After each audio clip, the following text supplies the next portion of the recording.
Hey everybody, it's George Whittam reporting for Whittam's World. We're going to delve into a new kind of topic this week, and that is about production. And that's because we got a question coming in from Bud. Bud Hatton says, is it possible to add a music track under audio narration on TwistedWave? If not, what's the alternative? All right, Bud. Well, this is a can of worms kind of question, and I'm happy to delve into it briefly this week, and maybe we'll go into more of this in coming episodes as demand requests. But when you want to mix your voice track with other sound, that now becomes production. You're no longer just doing voice acting. You're now being asked to produce something. Producing is creating something that wasn't there before and using different elements to bring that production to fruition. So TwistedWave is a fantastic software. You guys all know how much I love TwistedWave, how great it is. It's the coolest software for recording a voiceover track. It's simple, it's reliable, it's easy to learn, it's powerful when you need it.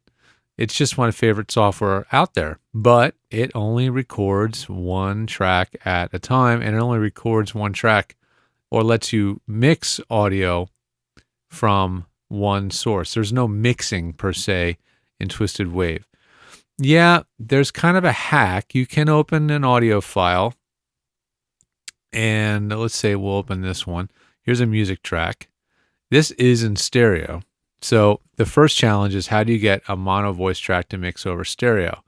You can take your mono track, you can convert to stereo, you can copy the voice track, and then you can paste over top by using edit special paste options, mix.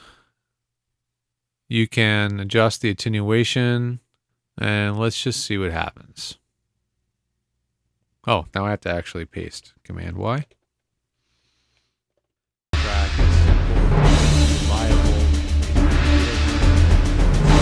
Okay, so we have now music over top of somebody talking. Okay, that technically worked.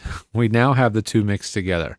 However, it is not at all an elegant solution for many reasons. One, you can't control the mix after you've put them together, so you'd have to pre-level and pre-adjust the level of the audio components separately and keep trial and erroring until you can get the two to fit together in terms of a good mix, and then mix them together, okay? This is not the tool for the job, okay? It works, but it is absolutely not elegant. You really need a multi-track editing tool. And for a multi-track editing tool, that's where I'm going to actually start to recommend using something like Audacity. Now, Audacity has weaknesses that I in terms of its overall, I think, workflow. It has some issues that I don't like that much.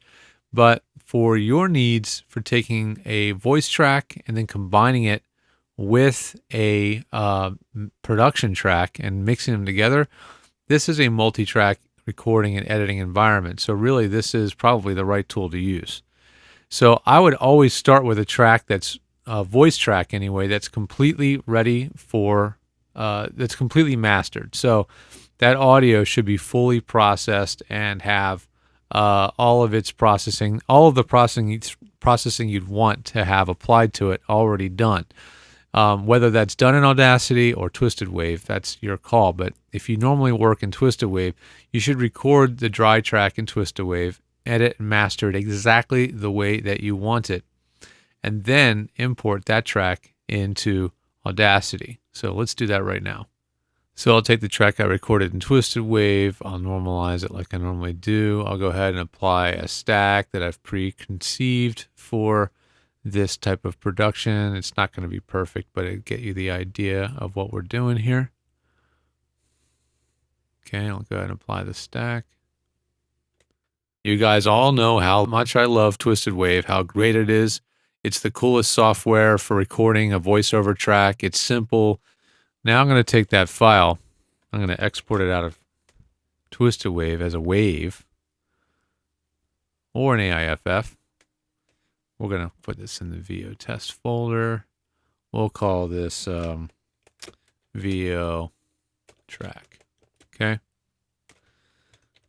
Now we want to bring that VO track into our multi-track software. So in this case, I'll use Audacity. I'm choosing Audacity. It's because it's readily available. It's free. A lot of people know how it works. They're familiar with it. My next favorite would definitely be Reaper, though. I think Reaper has it really takes Audacity and just takes it to another level. But Reaper is far less common, so we'll save that for another time. So now we have a voice track. Then we can click and drag in a music track. Now, disclaimer here, you better make sure that whatever music you are using, you have permission to use. Okay, that is really, really important. Okay, so be careful about what music you choose. So we've got our music, we've got our voice. Let's see what they sound like together. You guys all know how much I love TwistedWave, how great it is. It's the coolest software for recording a voiceover track. It's simple, it's reliable, it's easy to learn, it's powerful when you need it. It's just my favorite software out there, but it only records. So, this is your basics. This is the voice track on top of a music track. Now, it starts to get complicated because now you have to make sure that your mix is correct. So you may have to take the music down a little bit by reducing its gain, and that takes some software for recording a voiceover track. It's simple, it's reliable, it's easy to learn, it's powerful. And then you have to take your music track and you have to trim the length of the music track to match the length of the read. And that, takes some editing skill and prowess, but it can be fun to do if you've gotten really good at it. I like to make sure my music has a natural ending. So I would want that to be the ending. And I like to have a natural beginning. You guys all know how much I love And, I need to find an edit point for these two to fit together. This is very time-consuming, tedious work. And, if you're into this kind of work, it's great fun. But again, you better know how to edit, because when you bring these two edit points together,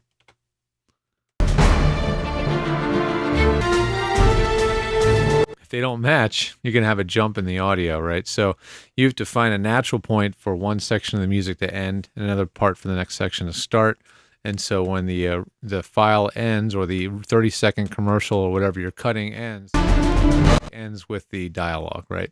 So this is a whole production process that needs to be learned, and before you're even going to think about attempting this. But if you happen to have a voice track and a music track that fit together, at the right length, and you're able to get the mix to sound good and not have anything get buried, then you've got the right tools to do it here with Audacity. It's really not that hard to do once you have the elements, just to be able to drag and drop them into tracks.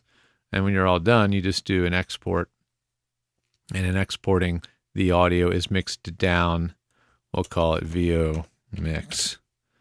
And we'll choose to do it as an MP3 into the folder on the desktop.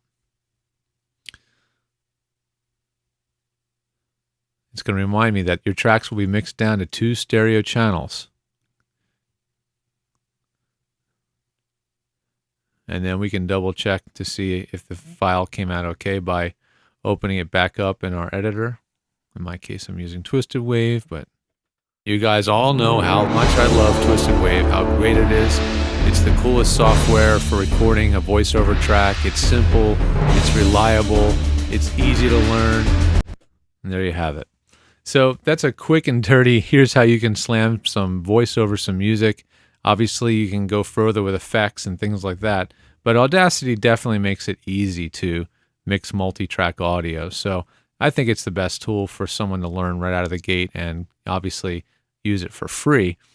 And so that's why I'm going to recommend Audacity today. So I hope that helped you, give you an idea what you can and can't do with TwistedWave and what other tools might be better for you. And I really hope you have fun with it. And if you have a result from your experimentation, you go ahead and send it into the show. Maybe we'll shine a spotlight on what you were able to create later, bud. Well, if you have a question for the show, I'd love to have it. We're really into answering questions, reviewing products, and sharing tips that maybe you guys share with us. So you can send those into whittamsworld@edgestudio.com. And if you need technical support, we have our tech side of things over at vostudiotech.com, where we have all sorts of different ways to support you through our ticket system and you can book time, and you can get virtual engineering services over there. Really cool stuff. And as always, you can call Edge Studio at 212-868-EDGE. Thanks again for watching. It's been George Whittam reporting for Whittam's World, and I'll see you guys next week.